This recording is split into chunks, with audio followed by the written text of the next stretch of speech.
Assalamualaikum. Hello, good morning. Ito yung patatas. Dito po to tinanim sa Saudi Agricultural Development Company, ENMA. Ang paraan sa pagdilig nito ay drip tip. Di na po yan tumatakbo yung tower na yan na nagdilig ng tubig.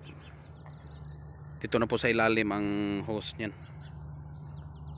Dito tayo sa labas. Tingnan natin.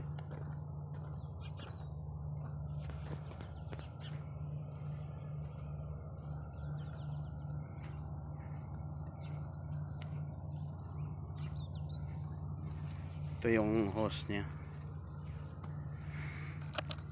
Ayan.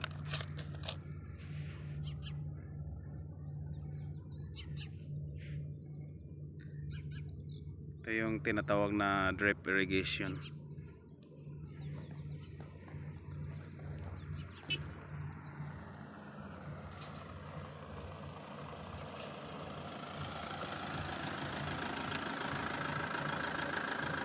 Assalamualaikum. كيف حال؟ ايوه ليه انا ما بي تمام. ليه انا يبقى كده مر gloves. قدام في قلب تعال.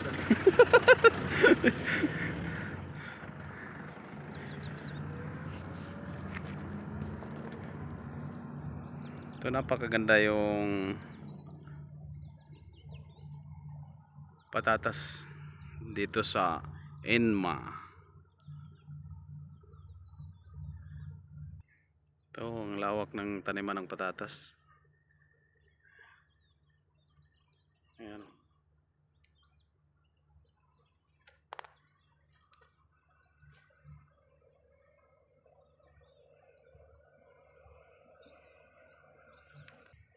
Makita mo yan, oh. Napakaganda.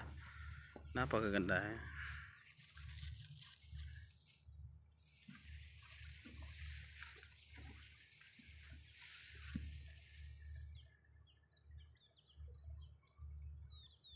Tsaka maganda tong ano na to kasi tipid sa tubig.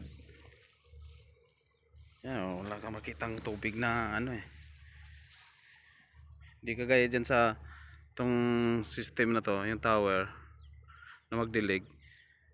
Yung tubig niya hindi makapasok sa ilalim. Hindi maka-penetrate doon sa ilalim ng tubig. Kaya minsan pag hukayin mo yung lupa pagkatapos nagdilig, walang tubig, tuyo sa ilalim. Pero ito, ang tubig talaga nito nandoon sa ilalim. Yan, oh.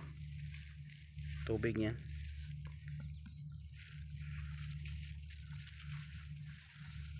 Yan, maganda to sa sa patatas ang drip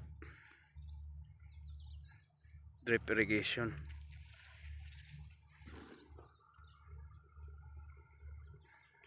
Doon sa dulo may nag-spray. Papunta yan dito. Ay, ano natin. Ayun, oh, yun. Yan, nag-spray.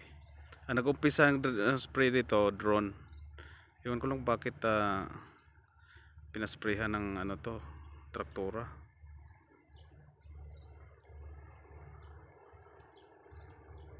Yan, oh, maganda. Tapos tuwid na tuwid pa yung tanim dito kasi naka GPS ang nagtanim.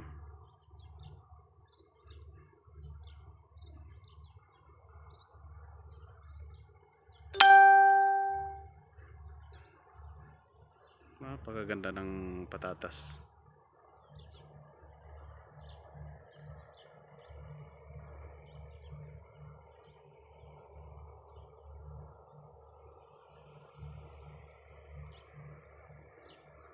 Dito po to sa Saudi Agricultural Development Company, ENMA. Wadi Dawasir project. Ayun, ganda ng mga dahon.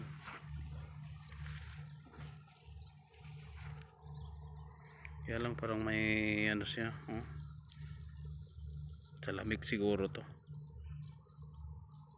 Sa lamig o baka sa chemicals.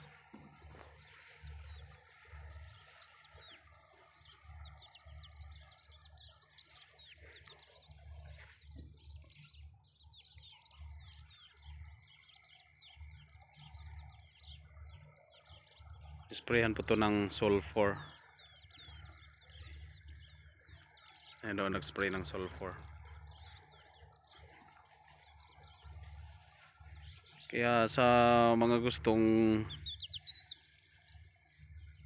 gumaya nito ng drip irrigation, contact lang po kayo sa Saudi Agricultural Development Company INMA dito sa Saudi Arabia.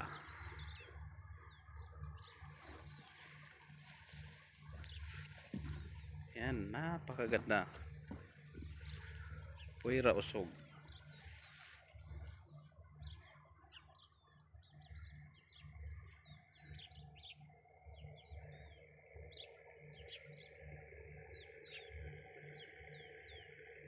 Ganda oh.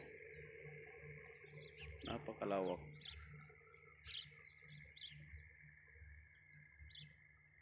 Kasi dito banda kung ano pa to, kung tower ang nagdilig, hindi tumutubo yung patatas dito kasi ano to yung bato-bato banda dyan oh, sa mataas na lugar. Doon banda mababa. Doon banda mababa. Pero dito banda may mga ano to, bato-bato, yung lupa sama yung bato. Drip irrigation ang nagdilig. Drip tip ang gamit kaya tumutubo siya kasi direct talaga yung tubig sa ilalim.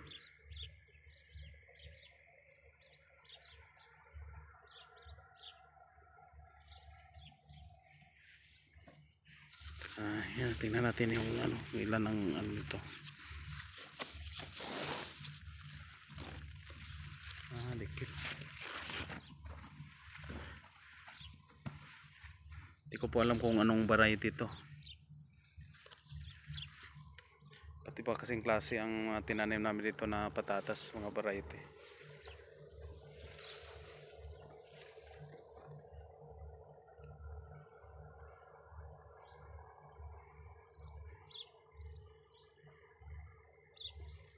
Tsaka mga patatas namin dito direkta sa factory ng Lays.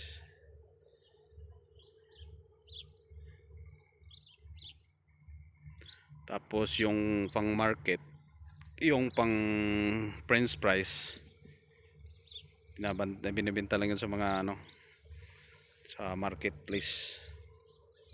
May kumukuha rin yan dito. Iba kasi yung patatas, akala natin patatas isang klase lang May mga patatas na bilog. May ang bilog pang potato chips. Pero yung mahaba na patatas pang french fries.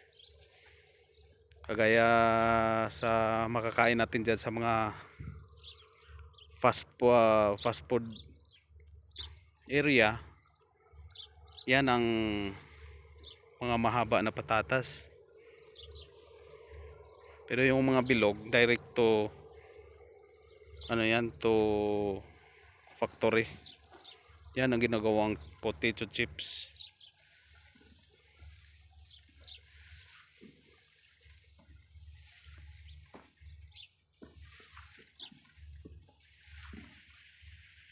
Yan. Pati nga yung ano nito hindi masyado malamig. Noong nakaraang linggo grabing lamig.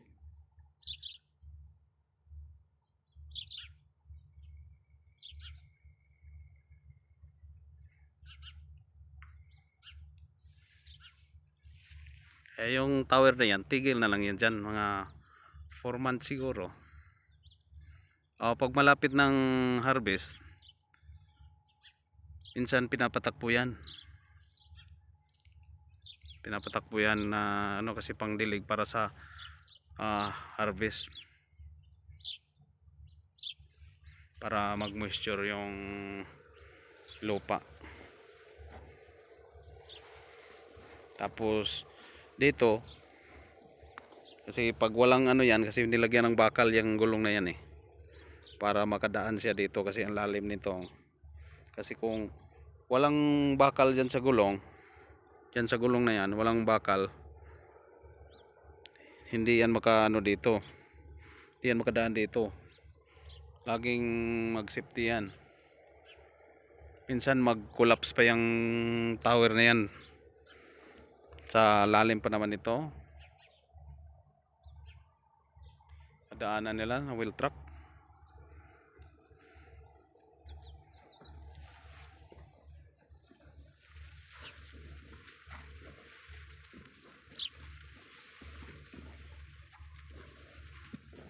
Wala pa sigurong laman to kasi mga parang lampas isang buwan pa lang to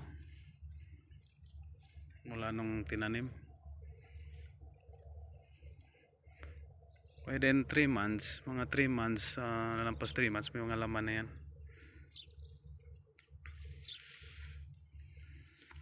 Kasi ang ano ng patatas parang 120 days bago harvestin. Kasi pag ni-harvest mo rin na bata pa, yung balat niya natatanggal. Kaya ma-reject siya sa factory. Kaya kailangan matigas yung ano, yung balat.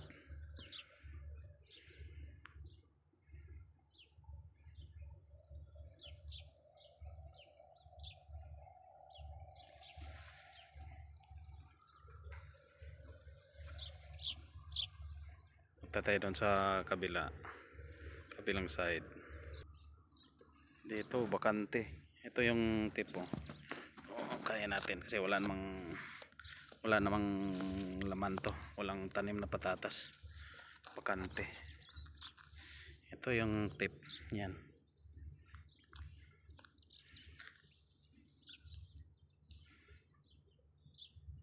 Yan.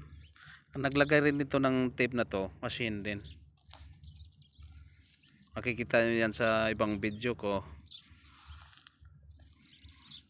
yung installing potato drip tip. Ito yung tip nya. Diyan yung lumalabas yung tubig dito. Maliit na yan. Ito.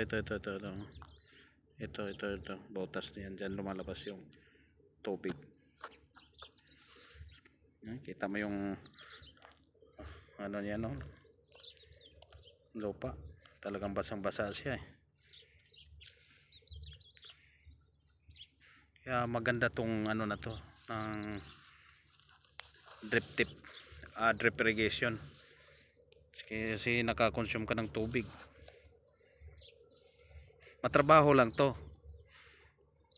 Pero pag may tanim na, okay, babawi ka naman nito Lalo na yung mga malalaking kumpanya dito sa Saudi o sa ibang ano naman sa buong mundo.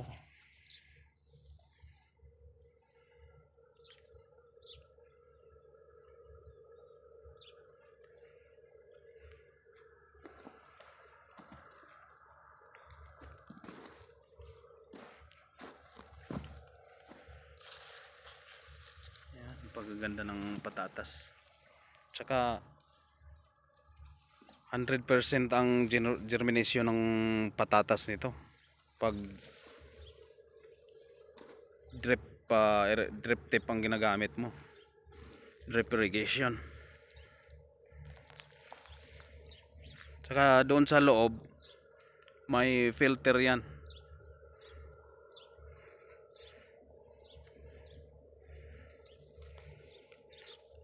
May filter doon sa ano ng tubig, sa labasan ng tubig. Kaya bihira lang to mag-stack up. Minsan man mag-stack up to, yung lalo na yung damo na parang Bermuda, pumapasok yan dito sa ano, naghahanap siya ng tubig, tapos pumapasok yan sa butas. Kaya minsan nag-stack up.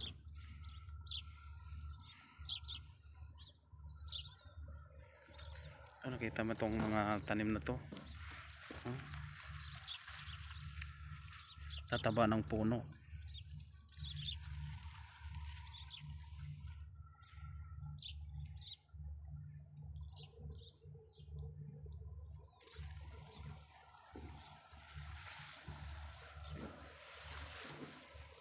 Ito hindi ito siguro napansin to o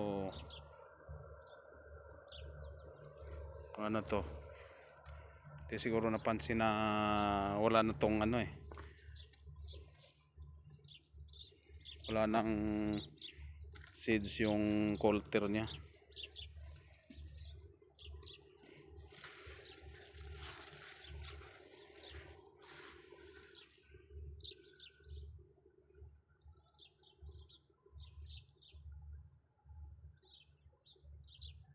Okay guys, bye bye.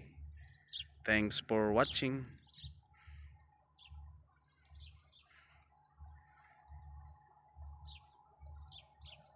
Thanks for watching. Babo.